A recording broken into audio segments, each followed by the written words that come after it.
and welcome back to Prep Talk Podcast. We are back with another episode on AP exams, and from this podcast, we begin understanding all the AP subjects that we might miss in the first season. For today's episode, we have with us Shashwat Singh, who will enlighten us with everything about AP World History and how the subject can help you in the college journey.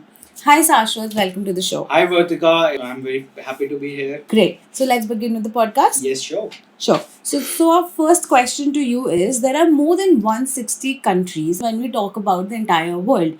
So what does AP World History covers, as the terminology can be a diverse word in itself? So you can understand the AP World History exam through two different perspectives.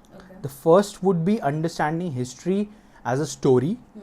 So you would listen to the stories of the empires rising, falling, the events that they went through. Also, you could have a thematic understanding of the same. You could have the developments of each event, its causes, its effects, how it led to the cultural changes, economical changes.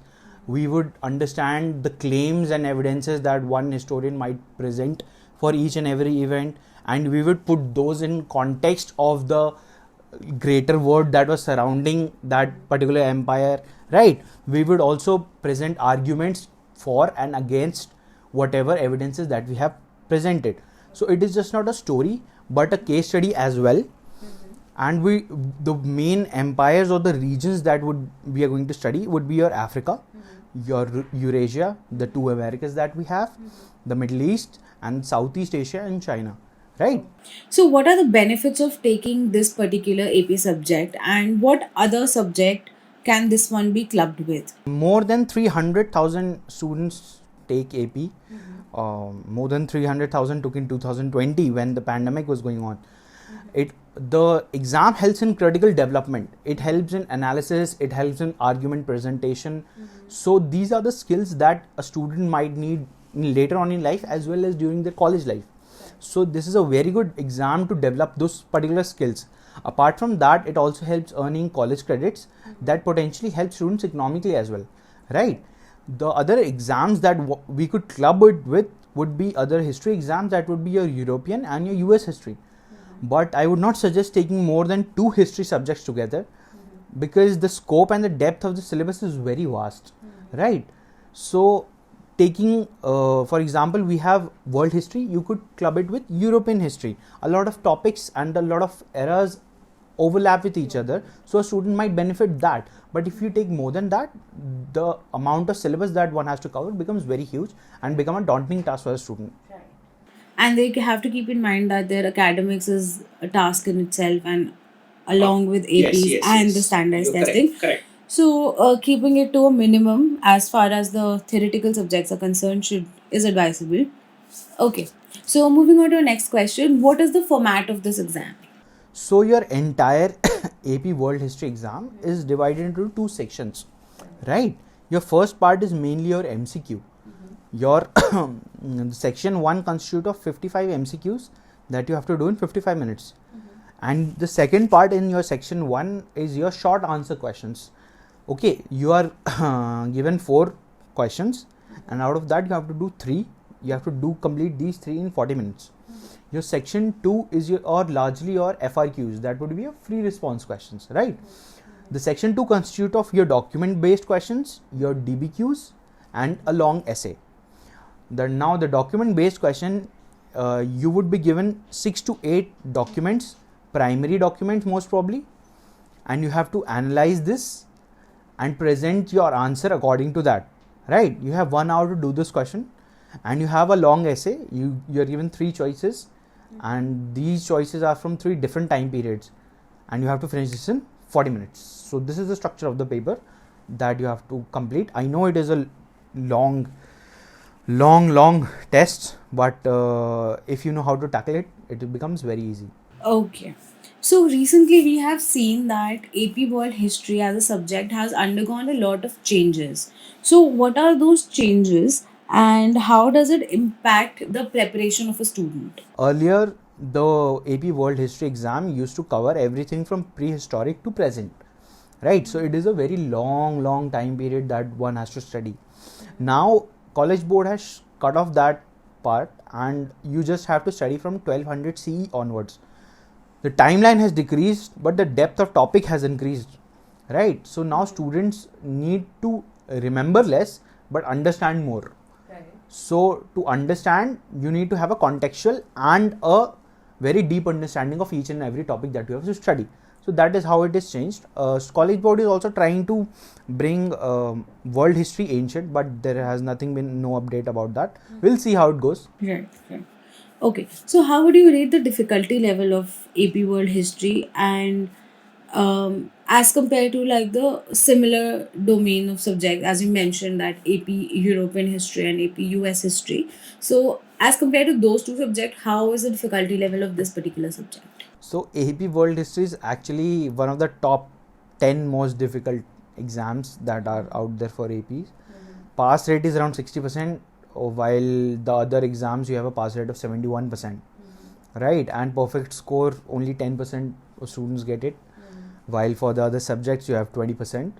So the difficulty is because of the vastness and the understanding needed, but it becomes super easy if it is tackled very correctly and if a person has interest in history, right? So if a person is able to understand it and remember key points, they can easily ace the exam. Okay, so how would a student prepare in order to get probably a 5 out of 5 or a 4 out of 5 to stay in the best scorers of this particular subject? So apart from constant revision, because that is needed for every exam out there, apart from constant revision, students could remember the characteristics of each era properly, the transition periods and what changed from one time period to another, major switches that you would call it. We could also develop a critical thinking, so we can analyze what the question is trying to ask and easily able to answer that according to the requirements that are there, right? We could also remember the major events of each era that are there and apply our thinking to analyze the situations and the events and the causes as well. So, what are the most difficult topics where a student can feel stuck in terms of completing the entire syllabus? Okay, so for from student to student, the difficulty changes, right? Difficulty is entirely subjective, as you might understand. So for some students, early modern to modern era might be difficult because they would be unfamiliar with a lot of names, kings, dynasties, wars, this and that. So this might be difficult for some students. Some students might get jumbled up because a lot of events happened in modern era that you have to study. So a lot of core connections of what event led to what you would. So that might bring up problem. I would suggest to find your core point, the one that you are good at it. Focus on that first, master that first, then move on to your third and second most strong points. Because even in your AP exam, the AP gives you a choice in your essay for 3 different time periods. So choose a time period that you are very good in, master that so that you can ace the essay easily, as it is one of the scoring points, right? You cannot do anything about the DBQ, but by using your thinking, you can also ace that as well. Your MCQ is the main part. You have to study for that. You cannot do anything about that. But even in the MCQs, you can use a critical thinking to answer the question. Right. So you mean more than the topics, it is the timeline that matters. Yes. And being accurate with the time. Right, absolutely. So this is what history is all about. So moving on to our next question, what are the most scoring topics in the subject? So the units with the larger weightages would be your chapters or units which cover your interconnections. Your interconnections would be your trade, your cultural exchanges, your religious exchanges, your wars that would be there, right? The also more weightages is given to revolutions that happened throughout the world. The world went through a lot of revolutions, right? So the revolutions that went throughout the world, your industrialization period that led to what we have, the digital age that we have presently, right? Also more weightages is given to the global conflicts in the modern era. So which conflict led to what law, policy and all that. So that these are the main. All right. So what majors do AP World History particularly help in? Your AP World History can help in a lot of majors. So you would have your American Studies, your Geography, Global Studies, History, International Relations, your Business Administration, your Pol Science, Business Administration, Pol Science.